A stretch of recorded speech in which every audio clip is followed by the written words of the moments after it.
আজকে আমি করব কড়াইশুঁটি কচুরি। এবারে কড়াইশুঁটিটাকে প্রথমে ছাড়িয়ে নিয়েছি, ছাড়িয়ে নিয়ে এটাকে জল দিয়ে ধুয়ে নিচ্ছি, এবারে এটার মধ্যে দিচ্ছি। কড়াইশুঁটি কচুরি আপনাদের দেখিয়েছি, সেটা বেটে দেখিয়েছি, মিক্সিতে গ্রাইন্ড করে দেখিয়েছি। এটা কিন্তু একটু অন্যভাবে করব, সেটা দেখতে থাকুন। কড়াইশুঁটিগুলো ফার্স্ট আমি সেদ্ধ করে নিচ্ছি। কড়াইশুঁটির খাস্তা কচুরি হবে।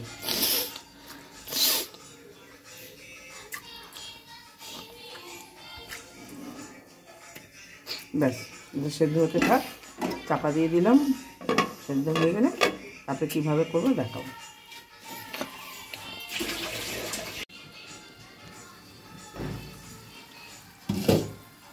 ব্যাস, এবার সেদ্ধ হয়ে গেল।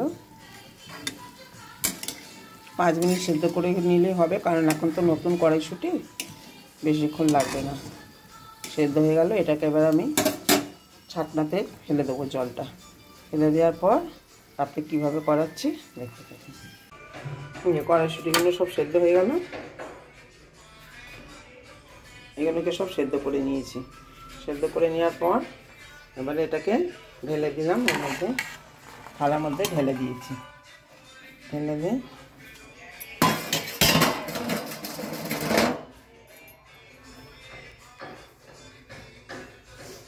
ঢালা হয়ে গেল। এটাকে এবার যে ম্যাশড আছে এটা দিয়ে ম্যাশড করবো। এটাকে আমি মিক্সিতে গ্রাইন্ডও করবো না, বাটবো না, এটাকে ম্যাশড করে নেবো যাতে দাঁড়া মতন থাকে।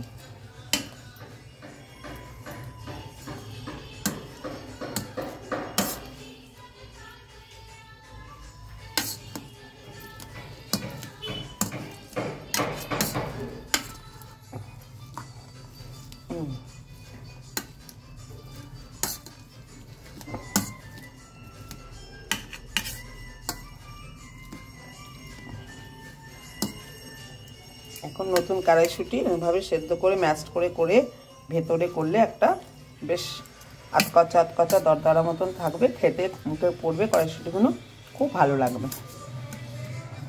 করছি, এভাবে করতে থাকি, ফিরে আসছি। এটাকে এরকমভাবে পিষে দেখুন, বাটলামও না, গ্রাইন্ডও করলাম না, কিচ্ছু করলাম না, হালকা সেদ্ধ করে এটাকে এরকম হাফ কষা টাইপের, হাফ পেশা টাইপের হলো।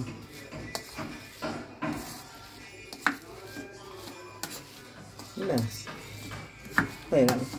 এবারে এটাকে ভালো করে কড়ায় করবো, নেড়ে পুরটাকে এবারে তৈরি করবো।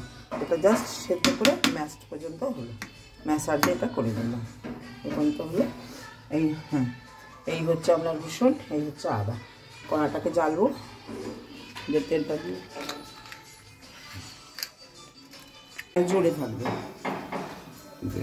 একটুখানি তেল দেবো। ব্যাস, অল্প তেল, বেশি না। করার জন্যে একটুখানি জিরে ফোড়ন দেবো।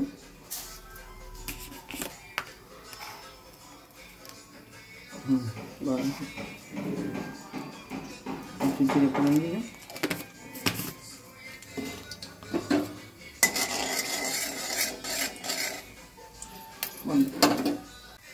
রসুন ফোড়ন দেবো, আদা ফোড়ন দেবো,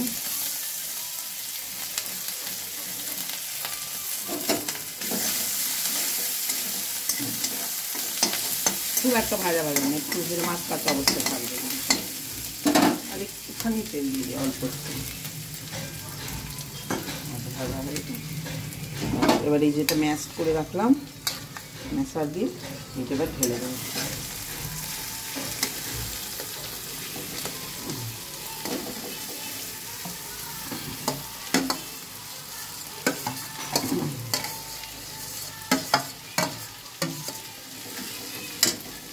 এটা আপনি চপারে নিয়ে চপ তো করে নিতে পারেন।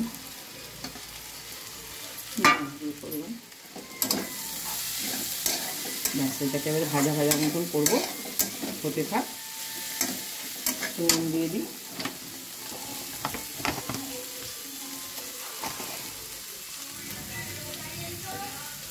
ব্যাস।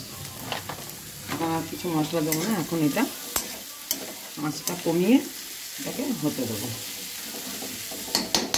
ফিরে আস। করে হলুদ দিচ্ছি অল্প, বেশি হলুদ অল্প। শুকনো লঙ্কা দেবো, কাঁচা লঙ্কা নেই, কাঁচা লঙ্কাটা যদি ওর সাথে ম্যাশ করে দিতাম আরও ভালো হতো। শুকনো লঙ্কা দিলাম অল্প, কারণ কচুরি একটু মিষ্টি মিষ্টি হয়, ঝাল হয় না।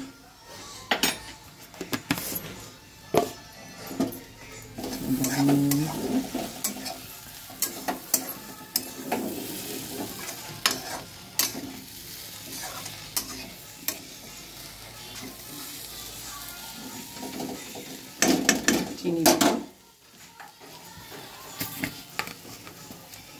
আমরা কচুরিটা একটু মিষ্টি মিষ্টি খাই, ভালো লাগে কচুরিটা। চিনি দিলাম,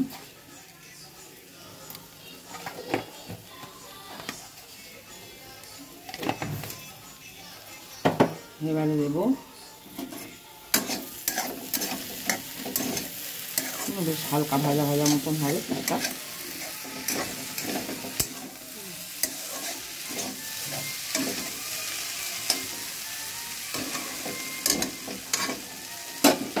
এবার দেবো আমি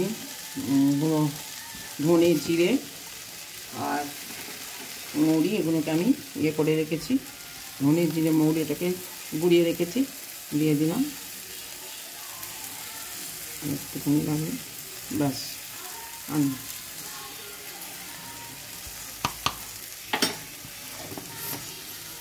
কিছু মশলা লাগবে না, এখানে গরম মশলা দেবো একটুখানি, গন্ধটা আরও ভালো হবে। এটা তৈরি হয়ে গেল। পুরটা ভালো করে তৈরি করলে ওটা কোনো ব্যাপার। একটু হালকা করে গরম মশলা দেবো যাতে বেশ বিয়েবাড়ি স্টাইলের একটু গন্ধ বেরোয়, খুব দেবো না, অল্প। হয়ে গেল, ব্যাস। আমি খুব অল্প দেবো।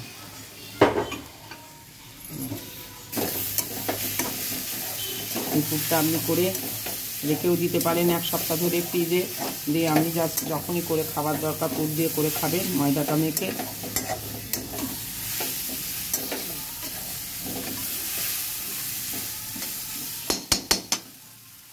ব্যাস হয়ে গেল। পুরটাকে আমি করে রেখে দিয়ে এরপর আমি ডোটা ময়দা মাখবো। নুন দিলাম, হাত দেখাবে না।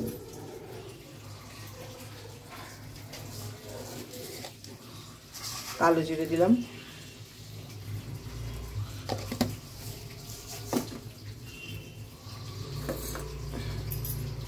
এটাকে আগে মিলিয়ে নিই।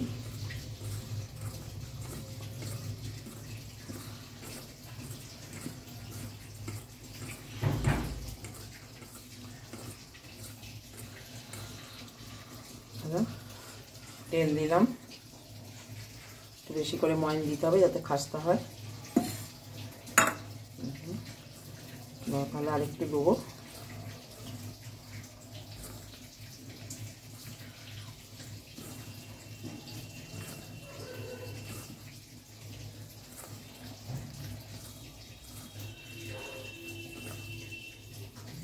না এটা দিয়ে দিতে হবে সবটা।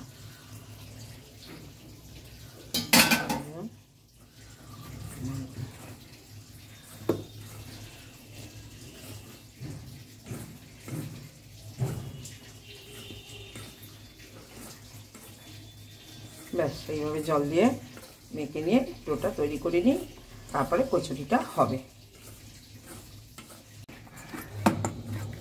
এটাতে আমি একটু ময়দা দিয়েছি আর আটাটা বেশি দিয়েছি, ময়দাটা কম দিয়েছি কারণ বাড়িতে বেশি ময়দা খায় না।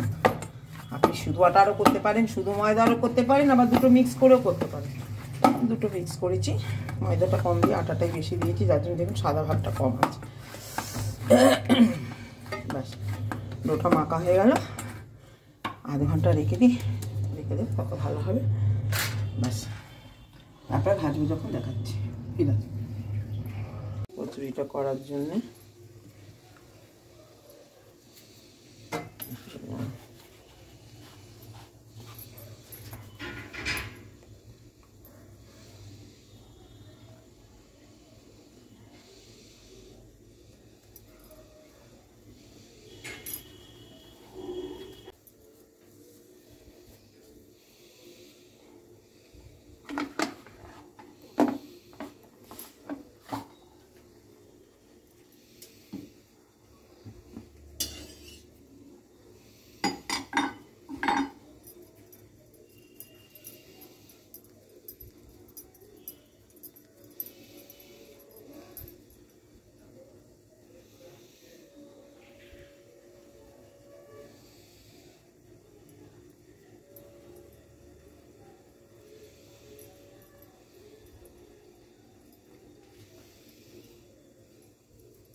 এরকম করে করে এগুলো পাকিয়ে ভেতরে পুরটা যতটা পারবেন দেবেন, যাতে ফেটে না যায় সেটাও অবশ্য আবার দেখতে হবে।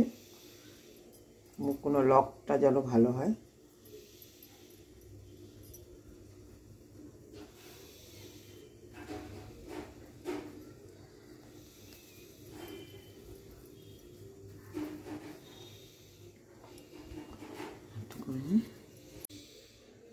এবারে তেল দেওয়া আছে, এবার ডালবো আস্তে করে।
এরকম করে সবগুলোকে ভেজে নেব। তেলটাকে কমিয়ে দিয়ে পরে দেখো।